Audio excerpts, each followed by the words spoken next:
أعوذ بالله السميع العليم من الشيطان الرجيم بسم الله الرحمن الرحيم السلام عليكم ورحمة الله وبركاته.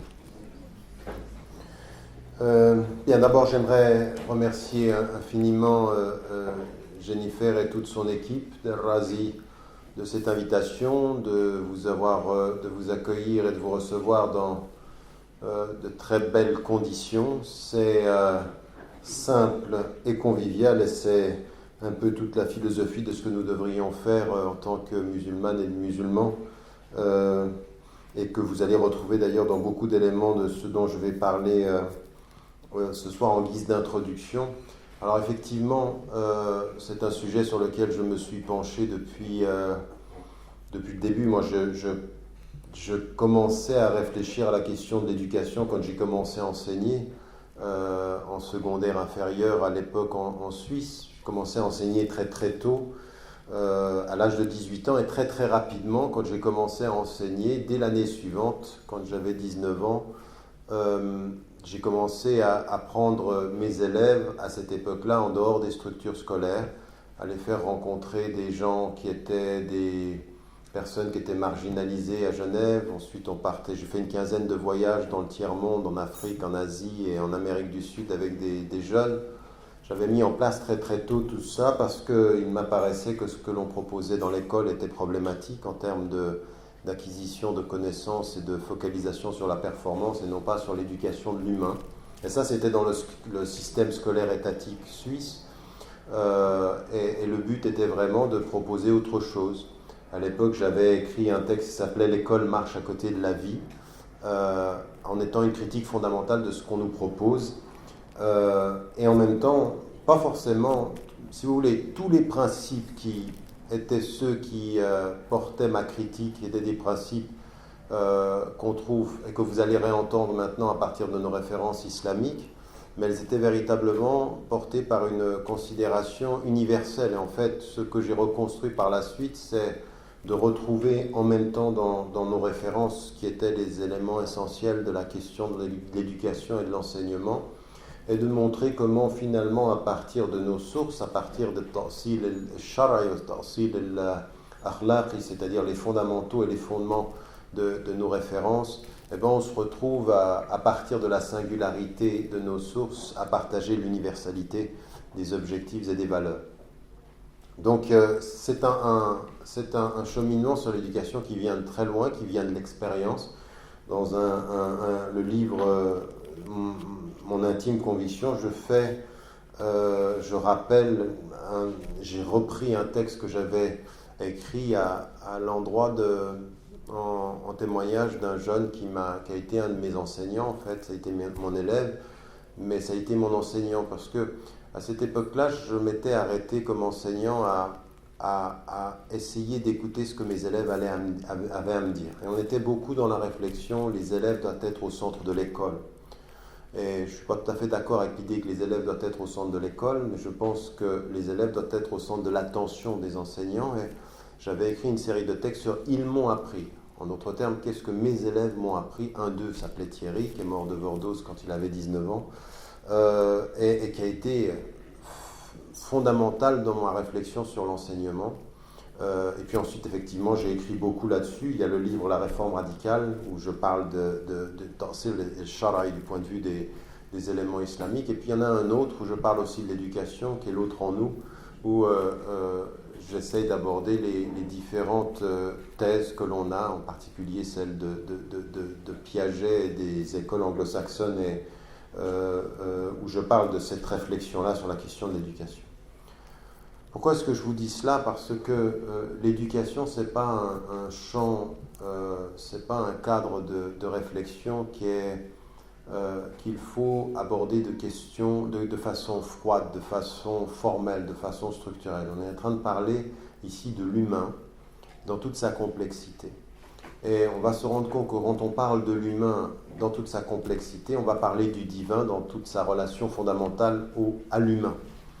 Et c'est à partir de cette réflexion-là, moi j'aimerais que vous compreniez que l'expérience qui a été la mienne, c'est de ne jamais pouvoir traduire l'expérience éducative comme la relation d'un maître de l'autorité à un élève qui l'a subi ou qui la respecte. La chose est plus complexe que cela.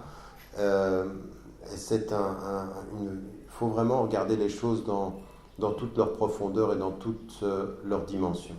Alors, si vous voulez, en termes d'introduction, pour prolonger ceci, si on revient à nos références, en tant que ce que nous trouvons dans la tradition musulmane, en termes des mots spécifiques et spécialisés, le mustalahat que l'on a sur ces questions-là, de ce qu'on doit en comprendre et de comment on doit aborder la vision de l'éducation, et en quoi finalement un vrai retour aux sources devrait être pour notre conscience, et c'est pour ça que je suis content de ce projet qui va chercher aussi dans les voies alternatives et dans les recherches alternatives et dans les propositions alternatives, mais pas seulement, parce que je pense que tout ce qui est dans l'institution n'est pas mauvais, mais qu'il y a des choses qu'il faut absolument reconsidérer en matière de méthode d'enseignement et de substance et de contenu de l'enseignement, et des objectifs aussi, parce qu'il y a la substance de l'enseignement, il y a les modalités d'évaluation et puis il y a les objectifs.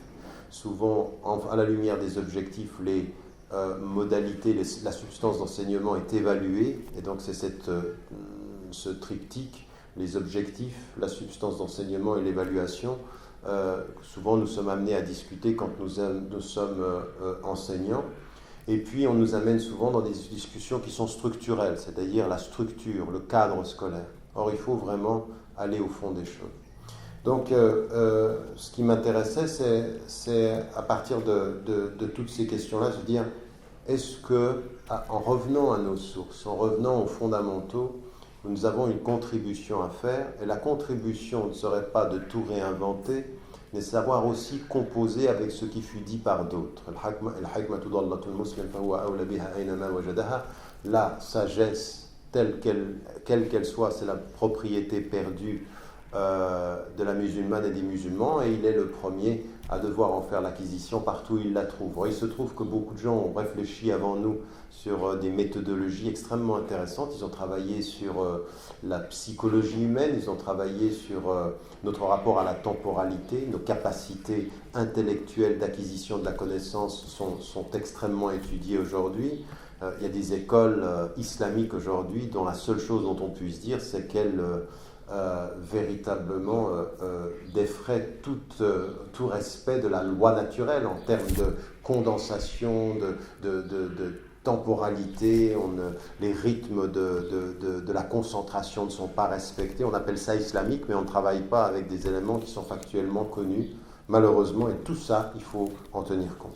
Alors si on revient à la tradition, il y a deux mots que l'on connaît en français, on ne les a pas de la même façon en anglais, mais on les a en arabe, et c'est ta'lim wa tarbiya. Et c'est important de comprendre ceci parce que ces mots-là, ils vont avoir un impact. Et ta'lim et l'ilm, souvent ce que l'on traduit par ça, c'est la transmission de la connaissance. C'est-à-dire que l'enseignant va transmettre un savoir à l'enseigné, et donc ta'lim, c'est l'acquisition de la connaissance. Et c'est souvent ce qu'on dit par l'ilm, c'est la connaissance. Et tarbiya, c'est pas ça. La tarbiya ici, c'est pas l'instruction. Et ta'lim, c'est l'instruction, c'est instruire, c'est-à-dire transmettre un élément de connaissance. Et tarbiya, c'est l'éducation. Or, quelle est la différence entre l'instruction et l'éducation? C'est que l'instruction transmet un savoir, l'éducation transmet un savoir et un comportement. C'est-à-dire qu'elle est aussi liée au comportement de l'enseigné. Et souvent, ce que l'on dit, c'est que l'éducation est aux parents, l'instruction est à l'école. Or, aujourd'hui, tous ces paramètres-là, toutes ces réalités-là sont problématiques. Souvent, des enseignants finissent par dire « je suis ni éducateur ». D'ailleurs, même dans le mot « enseignant », c'est l'ilm, c'est-à-dire l'instruction, et l'éducateur, c'est celui qui va façonner un comportement social. L'éducateur social, c'est celui qui va encadrer le comportement social. L'enseignant, c'est celui qui va le transmettre. Et vous avez des enseignants qui se sont dit « mais moi, je ne suis pas payé pour être un éducateur, je suis payé pour enseigner », c'est-à-dire transmettre un savoir. Ce que vous avez aujourd'hui, beaucoup d'enseignants, les meilleurs enseignants, ce sont ceux qui ont compris qu'à partir d'un certain moment, la meilleure façon de transmettre un savoir, c'est de se préoccuper du comportement aussi. C'est de tenir compte de la façon dont le comportement. Et souvent, on s'aperçoit, on le sait aujourd'hui, c'est que le rôle de l'enseignant, ce n'est pas simplement un transmetteur de savoir, c'est que beaucoup d'enfants, très jeunes, très très tôt, ont un processus d'identification vis-à-vis de celui qui transmet le savoir et observe chez lui non pas ce qu'il sait, mais ce qu'il en fait, comment il se comporte, comment il est. Et donc cette dimension, c'est-à-dire que quand on transmet un savoir, on ne se rend pas compte que notre façon de nous comporter par rapport au savoir est un élément éducatif pour l'enfant. Donc en fait, il n'y a jamais d'instruction qui soit neutre d'éducation. Vous comprenez ce que je suis en train de dire? Si vous ne suivez pas, vous aurez le temps du débat tout à l'heure. J'espère. Donc, et ici, il y a un mot qui est très très important, qui est à la racine du mot tarbiya, est un des mots qu'on a très vite traduit dans la traduction de l'arabe en français. On a traduit Rabb par le Seigneur, ce qui est une formule biblique en fait, le Seigneur. Mais en fait, Rabb, la vraie racine du mot, c'est l'éducateur. Rabb, ça vient de la même racine que tarbiya. Et donc ici, Dieu apparaît dans le deuxième nom qui est institué dans le Coran, dès qu'on a la révélation,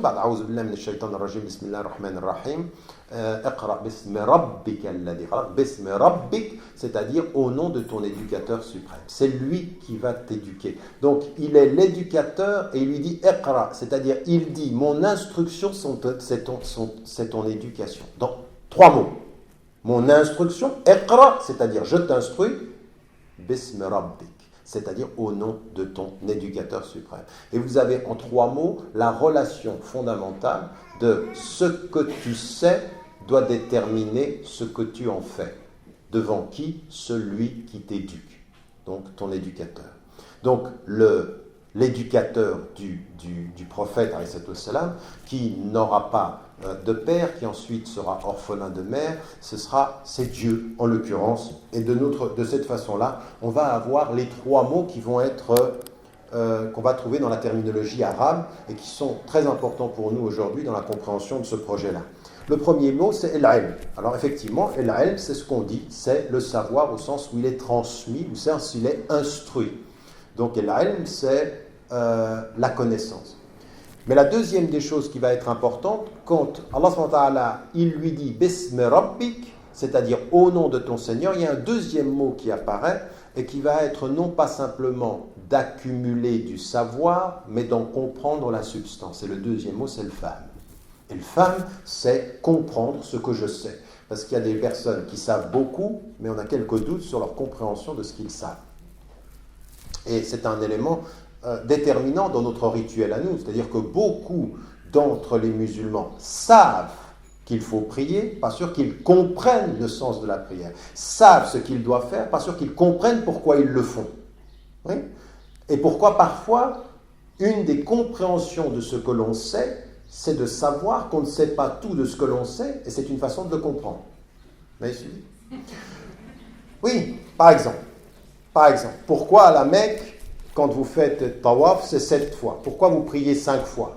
Vous savez que vous devez prier 5 fois. Mais ce que vous savez, c'est que vous ne savez pas pourquoi. Et si vous ne savez pas pourquoi, c'est qu'il faut comprendre qu'au-delà de ce que vous savez, il est Allahu Akbar.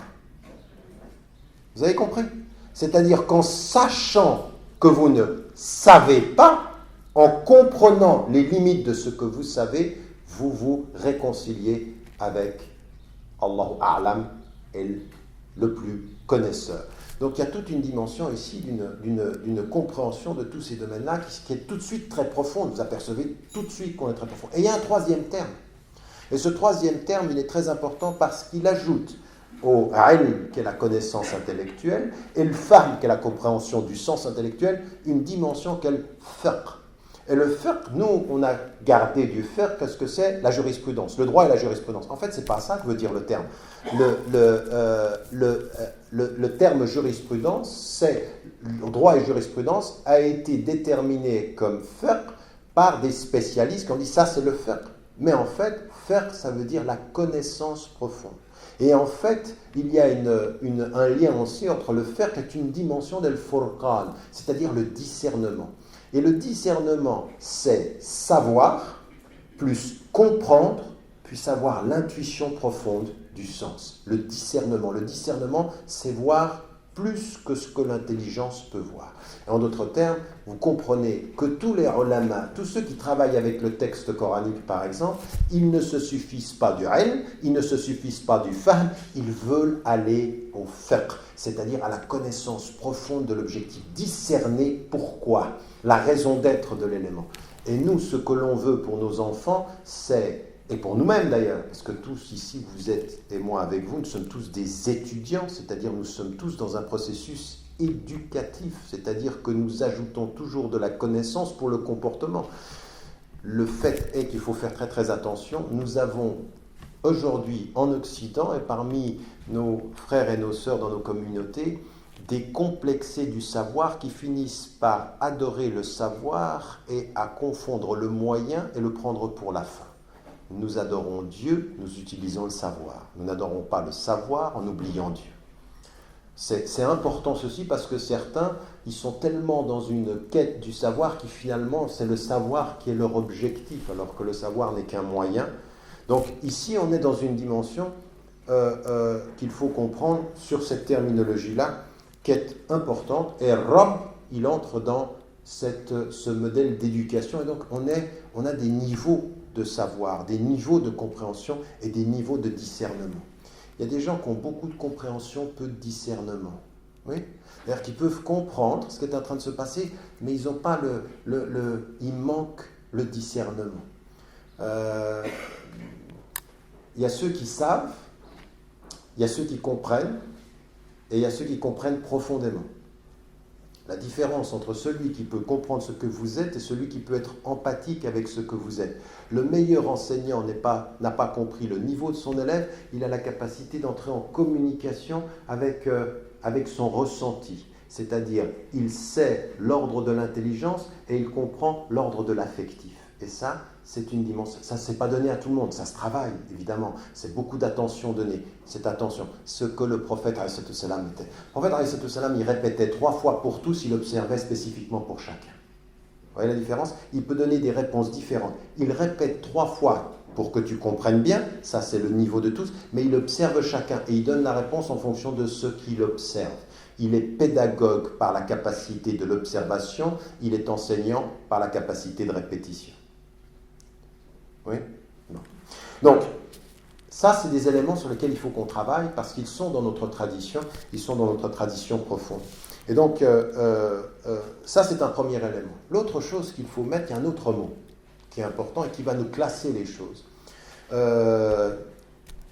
y a un mot qui va être lié à la connaissance du divin. Et qui va être fondamentalement lié dans tout ce qui va être cette tradition spirituelle importante pour nous, c'est le ma'arifa. Et le ma'arifa, en fait, c'est la connaissance du divin. En fait, c'est, dans toutes les traditions spirituelles que vous allez trouver, c'est, et l'arifin, ce sont ceux qui connaissent Dieu, c'est-à-dire ceux qui s'approchent du divin. Et ça aussi, c'est important de le classer aussi dans les dimensions que l'on a. C'est, à un moment donné, il y a des degrés de connaissance des choses, d'observation des choses, de discernement des choses qui vous approchent de la connaissance du divin. Et ça aussi, il faut que vous l'entendiez. Vous savez, quand vous avez dans le Coran, quand Allah subhanahu wa ta'ala, il nous dit il y a des signes dans leur visage qui sont liés à la prosternation, bon, celui qui entend, il voit la tâche. Celui qui a du discernement, il voit un tout petit peu dans des expressions du visage, une espèce de sérénité. Et puis celui qui va plus loin, minel arifin, c'est une qualité de comportement qui dit par le visage ce qu'il y a comme signe du cœur. Et ça, parmi ceux qui sont à ce niveau-là, on est là à un degré supérieur. Je vous dis ça pourquoi? Parce qu'il ne faut absolument pas que nous réduisions nos modes éducatifs sur acquisition de la connaissance, du savoir et évaluation. Il y a des degrés comme ceci et sur lesquels il faut beaucoup travailler. Je vous dis ceci parce qu'en même temps, tout ce dont je viens de parler, et l'arifin, vous allez vous apercevoir qu'il y a des expressions directes sur les modes d'expression.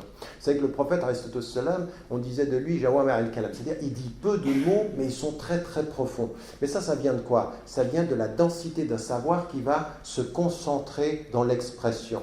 Et souvenez-vous une chose, fi ar-Rahman. Allah subhanahu wa ta'ala, il dit une chose, Ar-Rahman, 'allama al-Qur'an, khalaqa al-insan, 'allamahu al-bayan. Il associe l'expression extérieure, 'allamahu, khalaqa al-insan, 'allama al-Qur'an. Il enseigne le Coran et ceci a un impact sur l'expression. C'est-à-dire que le prophète, tous les prophètes ont des modalités d'expression qui viennent de leur connaissance profonde, discernée de la révélation. Vous voyez ce que je veux dire? C'est-à-dire qu'à un moment donné, cette expression-là, aussi dans la façon de formuler les choses, est très importante. Ce qui est la capacité des poètes, de la créativité. La capacité des poètes, alors ça c'est dans un autre domaine, la capacité des poètes, c'est l'approfondissement du sens affectif et la jointure entre l'affectif et l'expression, ce qui sort, ce qui va être l'expression. Alors évidemment, eux, ils le font dans la créativité. Je vous dis ceci pourquoi? Parce que dans mon modèle éducatif, il faut absolument que nous insistions beaucoup sur les modalités de la créativité, de l'expression. Et quand on dit l'expression, quand on veut une belle expression, il faut faire attention quand on éduque l'intelligence de ne pas oublier d'éduquer les cœurs, de ne pas oublier d'éduquer le bien-être. Comprenez ce que je veux dire? Parce que ça va s'exprimer de la même façon. Donc vous voyez que tout de suite, ce que l'on a dans la tradition musulmane, si on en vient au mot, à la terminologie, on a déjà une structure, el-ma'rifa, c'est-à-dire cette connaissance du divin, qui est l'objectif ultime de la connaissance. L'objectif ultime de la connaissance, c'est de le connaître et de l'aimer, de le connaître et de l'aimer. Ce n'est pas de le connaître seulement. Et d'ailleurs, en fait, Allah subhanahu wa ta'ala, il nous dit, vous ne me connaissez que si vous m'aimez. In kuntum tuhibbun Allah. C'est-à-dire, la bonne connaissance, elle va tout mettre ensemble. El-ma'rifa, el-fiqh, el-fahm, wal-ilm. Tout ça, c'est ensemble, par rapport à lui.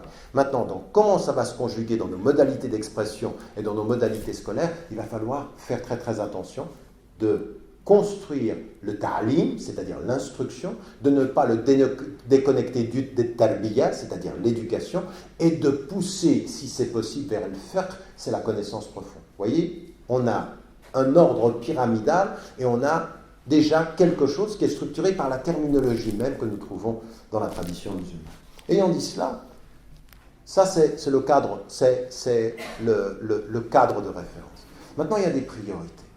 Et dans Surat al-Luqman qu'on vient d'entendre, on a aussi des éléments qui sont mis en évidence et on a des éléments qui sont donnés par toutes nos traditions. Quelles sont les priorités? La première des priorités de tous ceux qui travaillent dans l'éducation, parce que l'éducation c'est accompagner, c'est aller avec, mais à un moment donné, je vais avec, puis tu vas tout seul. Oui, c'est ça. Et taklif en islam, c'est on accompagne nos enfants jusqu'au moment où nos enfants nous quittent, s'en vont. C'est ça la vie. À un moment donné, dès l'âge de raison, mukallaf. Mukallaf, ça veut dire quoi? Il est demandé, il est requis par Dieu que tu répondes à son appel. Ya ayyuhalladhina amanu stajibu lillah. C'est-à-dire il faut répondre, mais il faut répondre à une question qui t'a lancé. Et tu ne réponds à la question qui t'a lancé que quand tu as eu la capacité de l'entendre. Quand est-ce que tu as la capacité de l'entendre? Quand tu es devenu autonome. Premier élément, l'éducation, c'est l'enseignement, c'est accompagner à l'autonomie. C'est marcher avec pour que tu puisses marcher sans. Oui, je marche avec toi jusqu'à ce que tu puisses marcher sans moi. En tant que père dans l'éducation, en tant qu'enseignant dans le ta'lim, c'est dans l'instruction. Je te donne des outils de ton indépendance. Enseigner, c'est donner les outils. C'est donner des outils, c'est-à-dire la compréhension des choses. Et tarbiya, c'est donner le comportement qui va permettre l'autonomie. Donc, l'autonomie, c'est fondamental. Quand on est en train de parler, nous, on est en train de travailler en ce moment, parce qu'on a un premier séminaire avec le centre sur la bioéthique. L'un des premiers éléments qui va déterminer la bioéthique ou l'éthique appliquée, c'est toujours l'autonomie de l'humain. Et nous avons ceci, c'est qu'à un moment donné, quand on comprend que l'objectif, chacun d'entre nous va être seul le jour du jugement dernier. Tu peux te retourner ni vers ton père, ni vers ta mère, ni vers tes enfants. Personne, tu es absolument seul. Et ça veut dire quoi? Réponds à la question qui t'a été demandée. Est-ce que tu as entendu l'appel ou tu ne l'as pas entendu? Si tu ne l'as pas entendu, c'est que tu l'as évité. Et si tu l'as entendu, qu'est-ce que tu en as fait? Parce que tu étais seul. À un moment donné, le droit des enfants sur les parents, comme le droit des élèves sur les enseignants, c'est m'avez-vous, oui ou non, donné les moyens d'entendre et de répondre à l'appel? En tant que parent, c'est déterminant. En tant qu'enseignant, une école, elle doit donner aux enfants les moyens de répondre à l'appel. Non pas leur donner les moyens de la réponse, mais leur donner les moyens de l'écoute. Ce n'est pas à nous de dire c'est ta seule réponse, il y a une question. Il y a une question. Notre désir, c'est qu'ils aient la bonne réponse, mais notre responsabilité, c'est qu'ils entendent la question. Oui ? Mais c'est ça que ça veut dire aussi, c'est important. Je te donne tous les moyens d'avoir les réponses. Maintenant, si tu choisis la mauvaise réponse, c'est ta responsabilité. Enta mukallaf. À un moment donné, certains parents voient leurs enfants donner les mauvaises réponses. Toute la question est de savoir, est-ce qu'on a donné aux enfants les moyens d'entendre la question et d'avoir des éléments de réponse, et après il faut les laisser aller. On ne peut pas, sa vie durant, être responsable de toutes les réponses de ses enfants. Toute la question est de savoir, est-ce que j'ai fait ce que j'avais à faire pour qu'ils puissent aller de là. C'est la même chose dans le domaine de l'enseignement, c'est comprendre cette notion d'autonomie. Et une deuxième chose, qui est donc là je suis dans les temps, vous avez bien compris, d'abord j'ai commencé par le cadre, maintenant je suis en train de parler des priorités, des objectifs. Le deuxième objectif, après celui de l'autonomie, j'ai encore 15 minutes, je suis juste pour être dans les 40 minutes, c'est ça? Ou je dis n'importe quoi là? C'est juste? C'est juste. D'accord. La deuxième des choses, c'est que pour être autonome, il faut être dans la confiance. C'est-à-dire avoir confiance en soi. Et vous apercevrez que l'un des premiers éléments est très important. Le prophète, il va vivre une conversion. Ouais. Il va vivre une conversion réelle. Allah, lui, il s'isole, il sent pas que c'est juste ce que les gens font, leur idolâtrie. Donc, à partir de l'âge de 35 ans, il s'isole. Et il est en quête. Il est en quête de compréhension. Et à un moment donné, Allah, il dit, Iqra. Il dit, je ne sais pas lire. Iqra, bismi rabbik. C'est-à-dire, avec Dieu, tu peux lire. Seul parmi les hommes, tu ne peux pas. Avec, tu peux. Et qu'est-ce qu'il est en train de lui dire? Il est en train de lui dire, tu as les moyens de ta libération. Il lui donne confiance. Mais il y a deux choses qui vont être importantes. Il lui donne confiance par Dieu, et le prophète ﷺ va chercher sa confiance par son épouse. Et dans l'éducation, c'est une chose déterminante. Avoir confiance en soi. Elle lui dit, vous avez remarqué une chose très très importante dans l'éducation, même du prophète ﷺ, parce que c'est pas un hasard qu'il retourne vers sa femme et qu'il dit Zammelouni, protégez-moi, je suis perdu. Qu'est-ce qu'elle lui dit? Elle le reprend et elle lui dit, par Dieu, grâce à tes qualités, tu ne peux pas être trompé. Tu gardes le lien de parenté, tu t'occupes des pauvres. Elle le conforte, elle lui donne confiance en lui. Pas d'éducation sans confiance en soi. Ça, c'est l'élément. Allah, il lui dit, tu peux lire, et il lit par Dieu, et parmi les hommes, aie confiance. Dieu aime les bons et les généreux, et tu l'es. Donc cette dimension de la confiance, elle vient de notre tradition, il n'y a pas d'éducation sans confiance. Et nous, souvent, c'est le contraire qu'on fait. On sanctionne. Oui, on sanctionne plutôt la faute plutôt que de... Mais sanctionner, mettre en évidence l'exigence de la faute, c'est bien. Tout dépend de la façon dont on le fait. C'est la faute qui me diminue ou c'est la remarque qui me permet de grandir? C'est la façon dont on dit. Oui. Ça, vous connaissez l'art d'agréer de Pascal? Non, il faut connaître ça, c'est votre culture.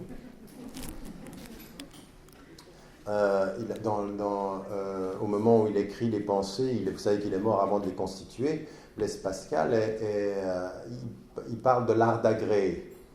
Et dans l'art d'agréer, il dit une chose tout à fait intéressante, mais qui est très très importante du point de vue de l'enseignement.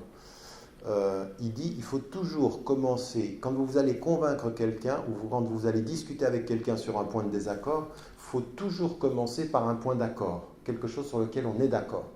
Pas commencer par dire... oui, et puis il ne faut jamais diminuer l'interlocuteur. Parce que si vous voulez convaincre quelqu'un, vous ne lui dites pas, mais t'en as pas marre d'être idiot, ça il ne vous écoutera plus. Hein? On ne peut pas commencer par le diminuer. Il y en a qui n'en ont jamais marre, se disant en passant. Mais enfin bref.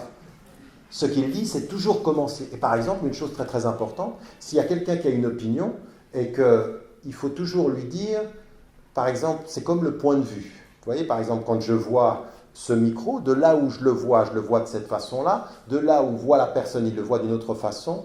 Et ce qu'il dit, il faut toujours commencer à dire à quelqu'un, de là où tu es, tu as raison. mais tu ne vois pas toute la problématique. Donc en d'autres termes, tu as raison, mais partiellement. C'est-à-dire commencer toujours par le côté positif du rapport à l'autre. Nous, alors, souvent, pas du tout. C'est-à-dire, même avant que la personne parle, elle n'a même pas le temps d'avoir tort, qu'on a déjà décidé pour elle ce qu'il fallait voir ou pas voir. Mais l'expérience, parce que ça c'est important, on a tellement peur pour la moralité de nos élèves ou de nos enfants qu'on ne leur donne pas la possibilité de l'erreur relative. Et en ne permettant pas à un moment donné d'avoir fait une erreur mineure, on va avoir une incompréhension majeure à la fin. Une incompréhension majeure parce qu'il n'y a pas l'expérience de ce dialogue-là. Dans l'enseignement, c'est capital. Et donc là, ce qu'il dit, c'est le prophète ﷺ était souvent de ce point de vue-là. Il partait souvent de la qualité des compagnons. Il a réussi à avoir cette communauté de gens distincts parce qu'il prenait les qualités de chacun. Il n'insistait pas sur les défauts. Il connaissait les larmes de Abu Bakr as-Siddiq. Il connaissait la dureté parfois de Omar, mais il a utilisé les qualités des uns. La qualité, c'est pas l'enseignant, il ne met pas en défaut le défaut en premier, il explique quelle qualité ce défaut peut avoir en telle circonstance. C'est-à-dire que la dureté, qui est un défaut parfois, peut devenir une qualité parfois. Et donc vous l'utilisez au bon moment. Donc ce qui est vu par certains comme un défaut définitif, c'est parce qu'on ne voit pas que parfois c'est une qualité relative. Le défaut qu'on peut voir, vous savez, le prophète ne se mettait jamais en colère, sauf quand ça déplaisait à Dieu. Donc la colère, à des moments donnés, c'est attention, là il y a des limites, là tu t'arrêtes, parce que là je m'énerve. Oui, c'est pas mal toujours de s'énerver, ça dépend pourquoi. Vous comprenez ce que je veux dire? C'est-à-dire que c'est voir plus globalement la chose. Donc la question de la confiance, elle est importante. La question de la responsabilité avec l'autonomie, elle est extrêmement importante. Ça, c'est la dimension du taklif. Le taklif dit l'autonomie, mais il dit aussi la responsabilité. Vous devez répondre. Donc chacun a une responsabilité. Et attention, la responsabilité, je n'ai pas parlé de la culpabilité. La responsabilité, c'est positivement ce que tu dois faire et non pas négativement ce que tu ne fais pas. Oui, la culpabilité insiste énormément sur ce que tu devrais faire et tu ne devrais pas. La responsabilité, c'est ce que tu as à faire dans la confiance et que tu peux faire. Oui, et l'amr ici, c'est une responsabilité et tu peux le faire. Donc une confiance dans la responsabilité et non pas nourrir un sentiment de culpabilité dans l'enseignement. Et tout ça, ça va demander une méthodologie d'enseignement, un accompagnement qui est positif et qui ne veut pas dire d'être laxiste. C'est exigeant pour celui qui accompagne que pour celui qui est accompagné. La deuxième des choses qui est nécessaire par rapport à ça, la quatrième, donc le premier c'est l'autonomie, ensuite il y a la confiance, ensuite il y a la responsabilité. Un autre objectif qui est déterminant, c'est l'effort. Et Rab, il demande un effort. Et l'effort, qu'est-ce que c'est l'effort? C'est l'engagement. Donc, en fait, il n'y a pas de foi sans éducation. Il n'y a pas d'humain sans éducation. Par définition, l'humain doit s'éduquer, mais il faut y mettre de l'effort.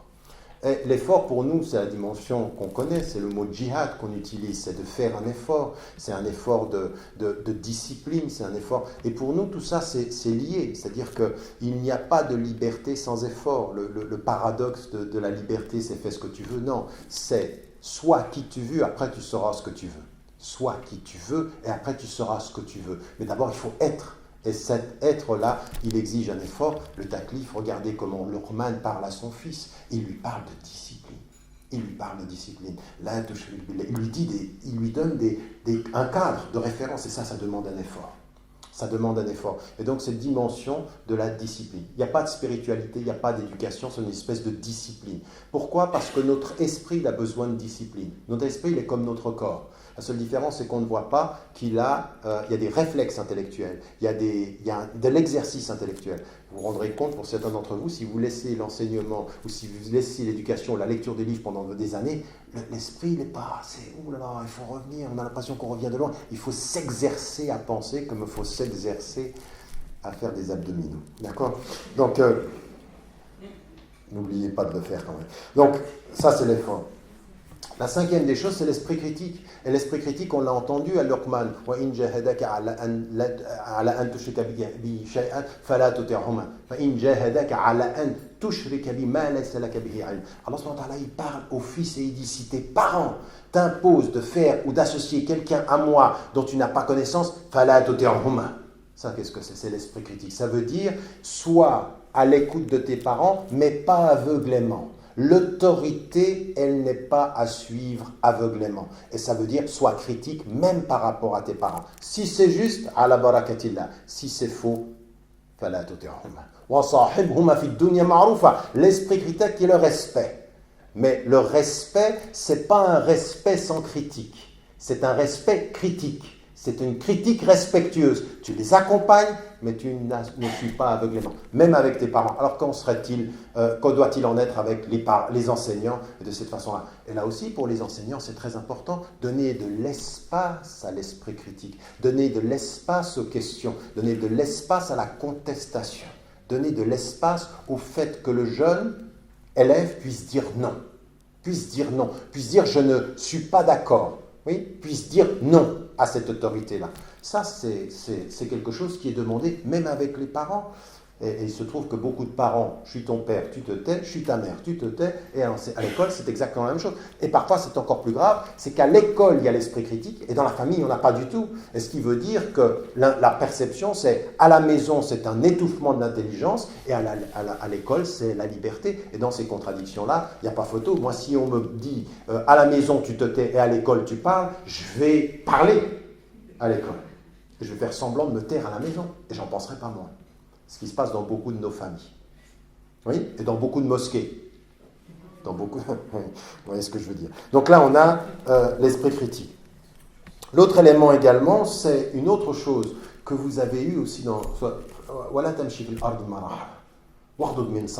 L'humilité. Et ça, c'est une dimension qui est fondamentale. Même le prophète, qui admettait de pouvoir se tromper, à des moments donnés, il priait 2 quand il devait prier 4, il priait 4, il avait oublié. Et on lui dit, mais ça a changé. Et il y a tout le temps la dimension d'humilité. Elle vient d'où, l'humilité? Elle vient même de la façon dont le Coran, dont Allah SWT parle au prophète. Il lui apprend l'humilité en public. Ah ben ça va, là c'est à tort. Pour nous, pour certains, c'est une preuve que le Coran vient de Dieu, mais c'est plus profond que ça. C'est qu'au moment où le prophète, il est avec ses compagnons, Allah lui impose l'humilité. Et dans quelle autre histoire vous avez cette humilité dans Surat Al-Kahf? Moussa, alayhi salam, à un moment donné, il a pensé qu'il était le prophète et qu'il savait, il savait plus. Et Allah il va le mettre en face d'El-Khidr. Tu sais pas. Tu sais pas. Lui, il sait, toi, tu sais pas. Toute cette histoire de l'initiation par il a tué les bateaux, puis tué l'enfant, puis tout ça, ce sont des étapes qui sont liées à Allah te donne une leçon. Tu peux bien être le messager, mais ton savoir est limité. Donc une dimension de l'humilité intellectuelle. Et ça aussi, c'est très très important. Ça n'est pas parce que tu crois justement en Dieu que tu as le monopole du juste. Oui ? Capital, ceci. Ça veut dire l'idée aussi de ce rapport que l'on a. L'humilité intellectuelle. L'autre objectif, c'est la pudeur. Nous aussi, on a une espèce d'expression sur la pudeur, elle est uniquement vestimentaire. La pudeur, elle est intellectuelle aussi. La pudeur intellectuelle, c'est-à-dire se protéger parfois les gens de ce que l'on sait et les protéger de ce qu'ils peuvent savoir que l'on sait. Oui ? C'est-à-dire qu'à des moments donnés, le prophète faisait comme s'il n'entendait pas pour laisser les gens.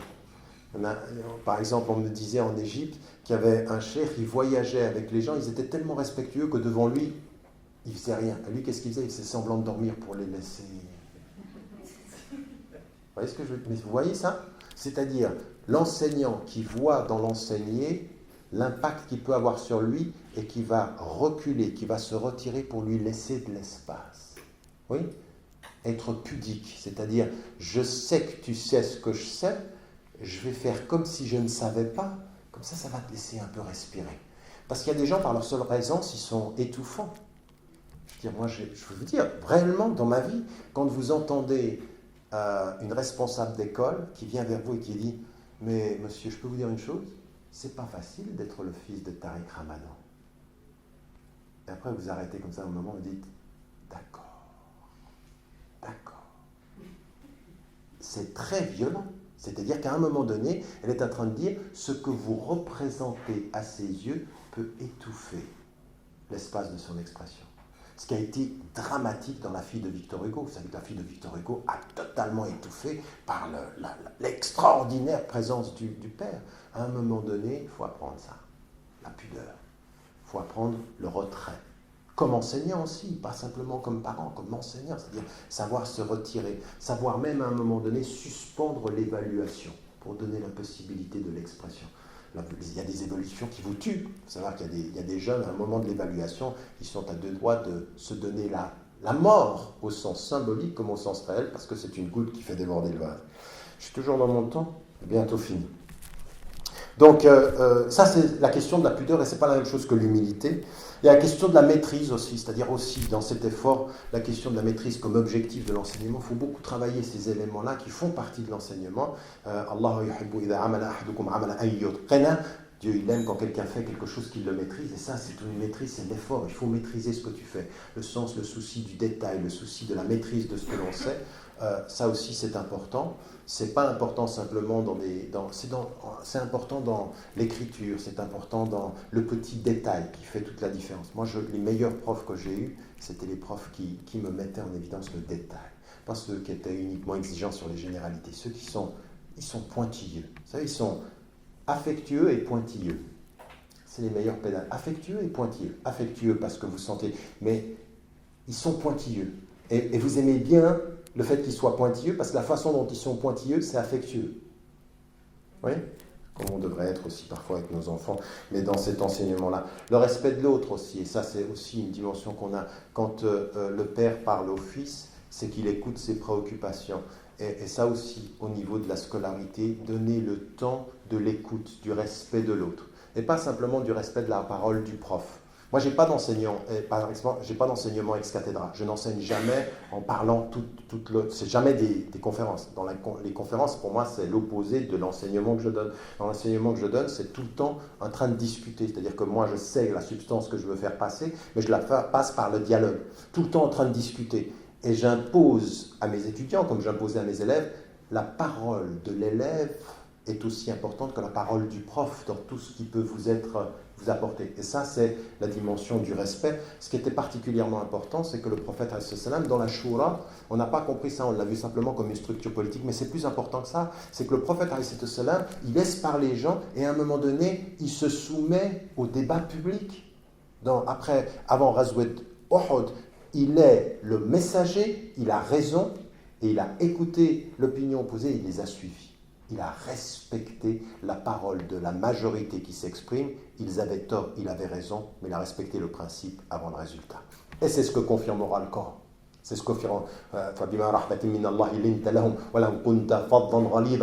si tu n'avais pas eu ce cœur, cette affection pour eux, ils se seraient éloignés de toi. Vous voyez, ces dimensions-là font partie de l'éducation, le respect. 3 choses que je voulais mettre en évidence comme éléments qui sont importants aussi. C'est ce que l'on a comme des objectifs de l'enseignement qu'on doit garder, comme des objectifs essentiels, c'est le don. Effectivement, le don, le fait de donner systématiquement, enseigner, c'est donner, recevoir, c'est aussi savoir comment donner, c'est-à-dire comment retranscrire. Vous savez ce que disait Aristote, enseigner, c'est apprendre 2 fois, et donc c'est particulièrement important de faire en sorte que ce que l'on enseigne, on le enseigne aussi dans le don, et qu'on fasse en sorte que ceux qui sont enseignés puissent comprendre que ça, c'est aussi un don, c'est-à-dire qu'ils doivent s'en préoccuper. Ça, c'est quoi ? C'est le don et la solidarité. C'est-à-dire qu'il n'y a pas d'enseignement qui puisse être sache, comprend, mais ne partage pas. Ce que tu sais, ce que tu comprends, tu le partages. Et le meilleur exemple, c'est le prophète.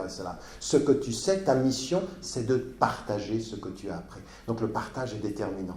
La question de la solidarité dans l'école est importante. C'est-à-dire, aujourd'hui, dans les structures scolaires, c'est la compétition des premiers, mais la solidarité, la conscience des derniers, de ceux qui sont les exclus. Moi, par exemple, comme je vous le disais, dans mon enseignement, à un moment donné, j'ai dit, je vais vous apprendre la littérature française, mais maintenant, on va faire autre chose. Vous allez écrire des livres.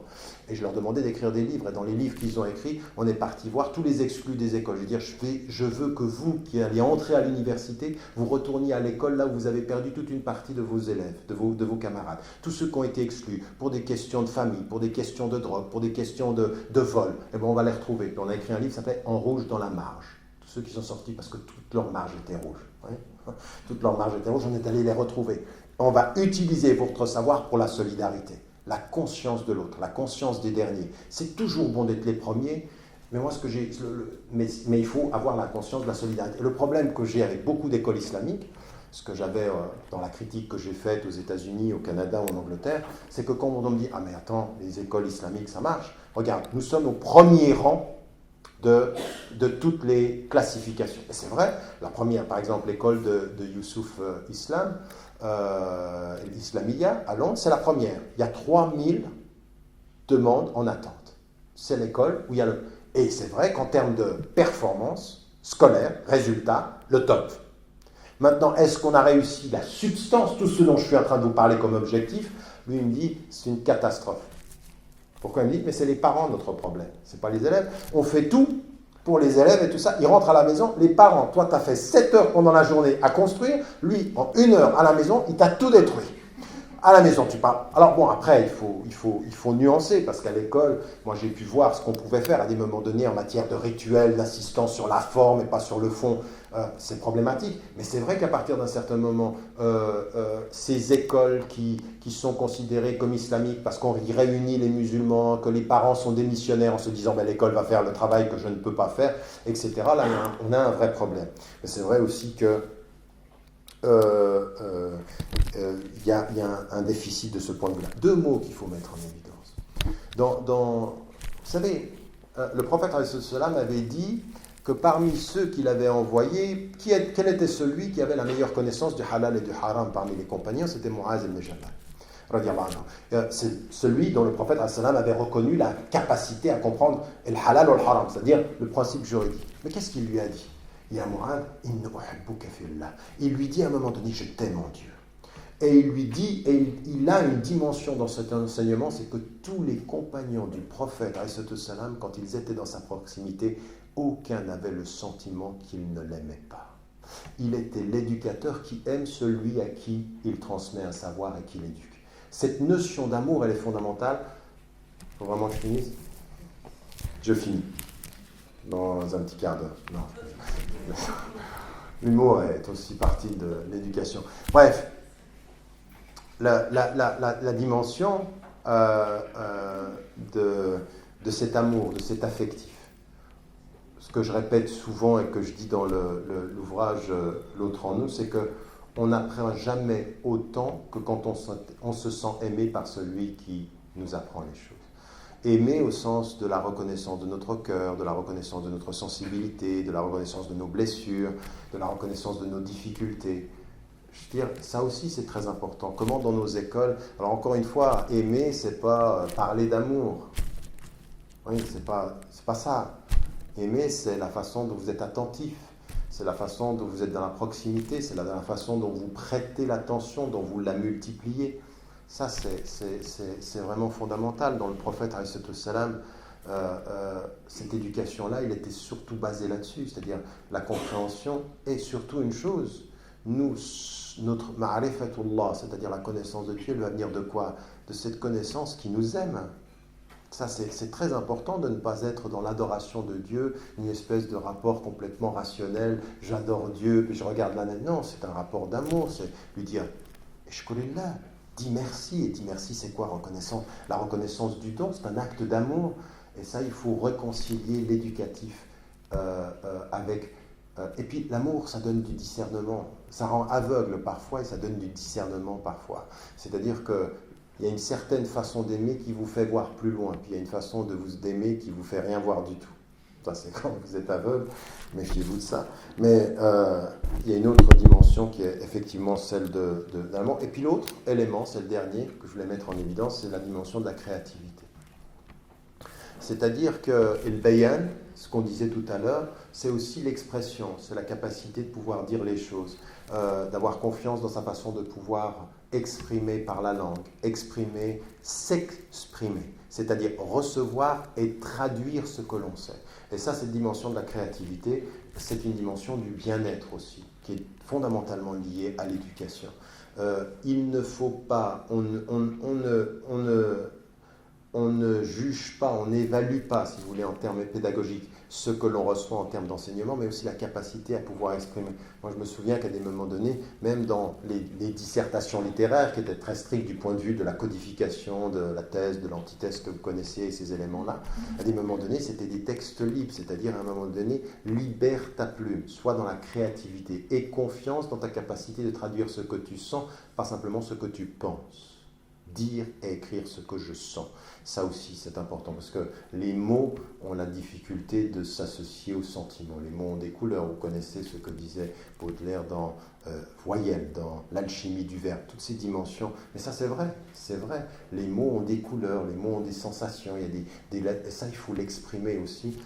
On a un vrai problème par rapport à ça. Quand je suis allé dans une école islamique en Belgique, on me demandait est-ce qu'on peut enseigner la musique et quelles sont les limites, parce que c'était un vrai problème. On avait des parents disant l'école était les islamiques, on ne veut pas de musique. Donc il n'y avait pas de créativité, il n'y avait pas de poésie, il n'y avait pas... comment vous voulez vous sentir bien quand on a une espèce on est amputé d'une partie de notre être? Parce que notre être, c'est la créativité, c'est la culture aussi, et ces éléments-là. Pour finir... Donc, vous avez remarqué, il y a toutes ces dimensions qui sont importantes. Et ce qui a été dit par Jennifer au moment de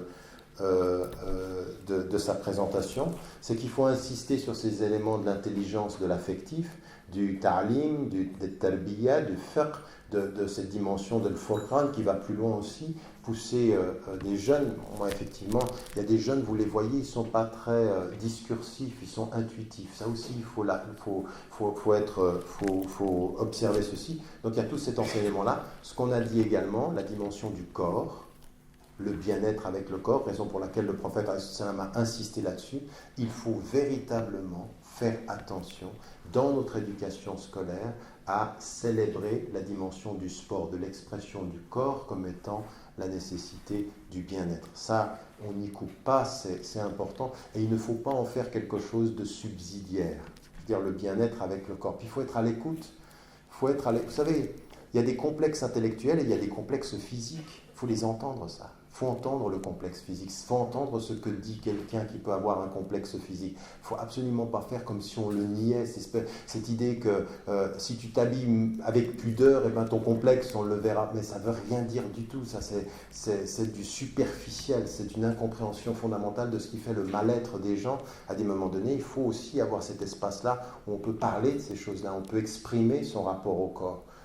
On a confondu la pudeur avec le silence. La pudeur, c'est une certaine façon de parler des choses. C'est pas faire silence vis-à-vis des choses. Vous comprenez ce que je veux dire? Être pudique, c'est parler des choses d'une certaine façon. C'est pas tête-moi, on parle pas de ça. Il faut parler de tout. Il faut parler de tout. Le prophète, il parlait des éléments de séduction, il parlait de tout ce qui peut... Et nous, aujourd'hui, des siècles plus tard, on n'est pas tout à fait... La notion de la culture et la notion des arts comme expression. Et donc, si on a ça comme objectif, je pense que dans un projet éducatif qui doit être le nôtre, c'est condenser ceci en se disant qu'il y a énormément de méthodes pédagogiques qui ont traduit ceci de façon intéressante dans des modèles d'enseignement, dans des rapports de proximité, dans des rapports de structure de base, dans des méthodologies qui ont été mises en évidence. Et moi, ce qui m'intéresse, c'est de dire que dans un projet islamique, il ne faut pas que ça devienne une école pour musulmans entre musulmans. C'est une école qui reconnaît ces principes-là et qui va chercher partout les meilleures méthodologies. Et on va s'apercevoir que chez des philosophes de l'enseignement, des éducationnistes, des pédagogues, des gens qui ont travaillé sur ces questions-là, on peut avoir une approche alternative, prendre des autres méthodes, essayer de le penser, ce que j'ai essayé de faire en l'occurrence dans cette démarche de l'éthique appliquée dans la réforme radicale, et puis de comprendre qu'au bout du compte, le prophète, il se retournait souvent vers Dieu et il lui disait « Allahumma nas'aluka ilman nafi'a » Oh Dieu, nous te demandons un savoir utile. Et le savoir utile, il a deux dimensions. Il est utile pour la vie après la vie, mais il est aussi utile ici-bas. Et cette utilité-là, elle vient de tous ces objectifs, Wallahu a'lam, que j'ai essayé de mettre en évidence, qui sont très critiques par rapport à nos modes d'enseignement. Nous sommes trop formalistes, nous sommes trop sur la défensive, nous ne célébrons pas des dimensions qui doivent l'être, dans la dimension de la créativité, dans la dimension du corps, dans la dimension du bien-être. Éduquer, c'est rendre une personne autonome avec le bien-être en plus. C'est pas être seul et mal, c'est être seul et se sentir bien. Et donc c'est ça. que les compagnons du prophète sallam nous ont enseigné, exigeants sur le fond et bien dans leur être quant à leur rapport à la religion. Wallahu a'lam wa a'lam. Wassalamu alaikum wa rahmatullah.